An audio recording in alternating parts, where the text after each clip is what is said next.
68 ka inmates o 8 ka mga personahe sa Bureau of Jail Management and Penology kon BGMP-11 nga nagpositibo sa COVID-19 niadtong bulan sa Nobyembre ang nakarecover na.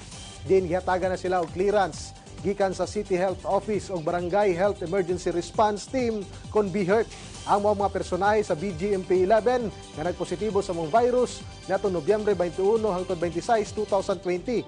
Di na kumpleto na usab nila ang mandatory quarantine o nagnegatibo na usab sila sa repeat swab test. Samtang nakarecover na usab sa COVID-19 ang 68 ka persons deprived of liberty kon PDL.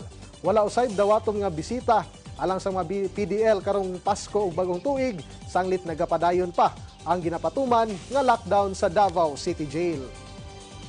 For sure, the public will understand kung bakit ito ginagawa ng BGMP para po ito sa ating lahat. Hindi lang po ito para sa ating mga PDL, kundi po para po lahat ito sa atin dito sa Davao City.